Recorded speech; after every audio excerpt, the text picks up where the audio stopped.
So introduce yourself, man. We get the hard stuff out of the way. Yeah, so I'm Nate Reynolds. I go by Corner. That's like my stage name for entertainment. I started getting into like creative, like works, visual works, back in 2018 with like visual comedy skits and stuff like that. I was doing that for about all until the end of 2019. And pretty much kind of in 2018, I knew I wanted to like start directing and doing stuff like that. So I kind of started like intertwining that within my comedy skits and things like that. Eventually just started to learn how to edit, video editing, shoot stuff myself pretty much, and just start to get into more of a filmmaker type of creator rather than just creating skits.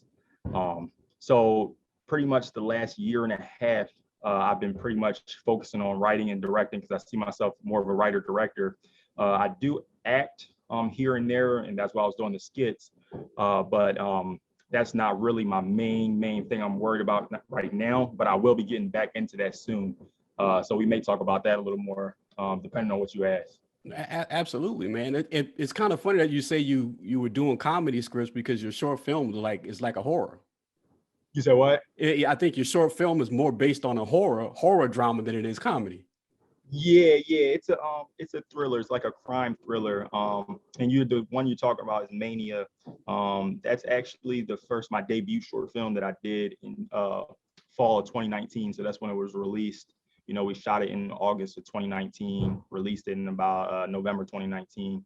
So yeah, I transitioned from comedy into more like drama thriller type of things, and tried to still, I guess, with that film, keep some comedic elements within the film. But I went into drama and more like serious work because that's where I see myself. I was kind of originally doing a comedy just to kind of like get more exposure on the social media realm, but it wasn't really, that's not where my true heart is. So how did it feel, man? Like when you first set out in your mind, like, okay, I'm gonna do Mania. Like Mhm. what kind of emotions were you going through? Like what was the gear up process, like you emotionally, physically, like what was going on?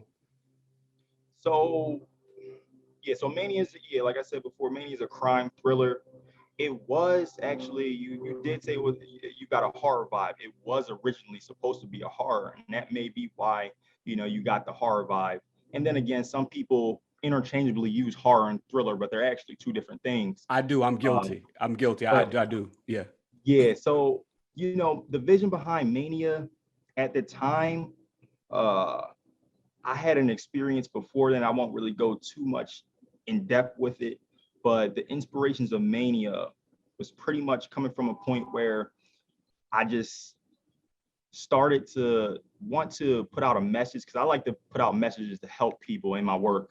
So with Mania, I don't know if you watched the whole thing, but I did. when you get towards the end, I don't want to spill too many details, but when you get towards the end, there's a clear message there that the audience can take with them. But throughout the whole film, it's pretty much about telling a story through a man or an adolescent, a young adult.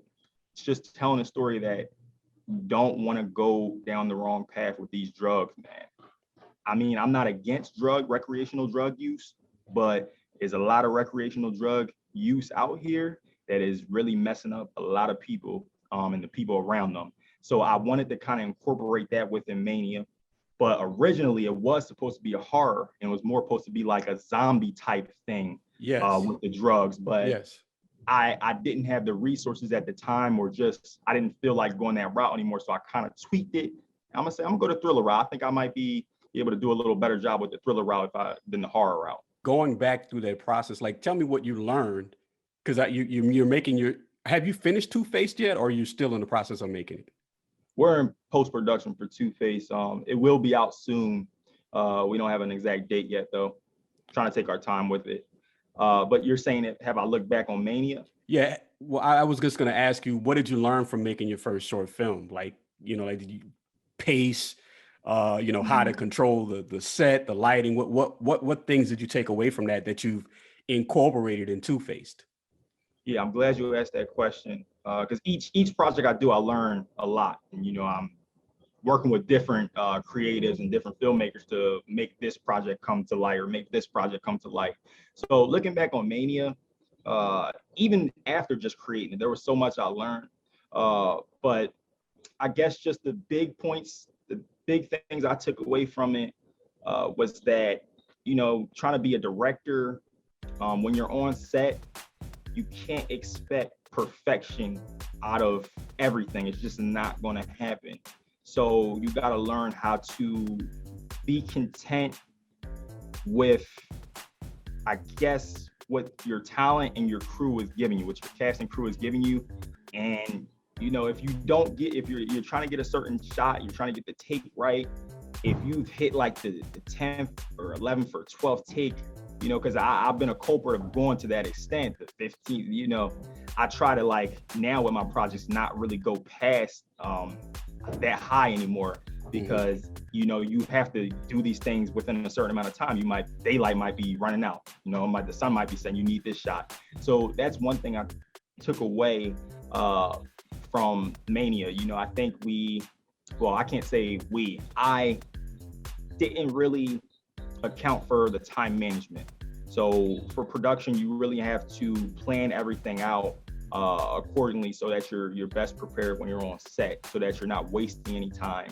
So that's one thing I took away, just really plan out your sets during pre-production. And I didn't really do that with Mania. And we shot it in pretty much 2 to 3 days.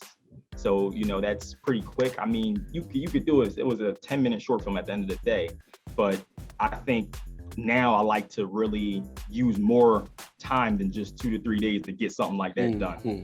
Another thing I took away is, you know, it's kind of go hand in hand with pre-production, just really sitting down and taking time with pre-production. Don't rush pre-production, because that's the start. You can't expect production to go well if you have a rushed pre-production, if you rush the script, if you didn't even make a shooting schedule, if you didn't even plan out your shots. Because the first, I'm gonna admit, the first day, the first couple scenes of Mania, I didn't plan out any of those shots. So during set, I was kind of just going off just what I'm thinking in my head, how I want this to be. And that can really set you back too, as far as time. And just not getting your script reviewed, not really going over, only writing it 1 to 2 times. Now, if you get a good script the first time, great, but you still might need to go back in and readdress some things so that it can be very good quality. So, you know, I wrote the script of Mania 1 week. I just got it out there because at the time I wanted to do a bigger project. But I had already had a script that was probably going to be 30 minutes, and I still have that script lying around. It's not ready yet. So I wrote Mania really quick to honestly just kind of get my feet wet. Just like, I want to do something real quick before I go back to school, because at the time I was in college. So with Mania, I kind of learned, just the biggest thing I learned with Mania is just that, okay, even if you think you're very artistic, you think you're talented, you still gotta prepare.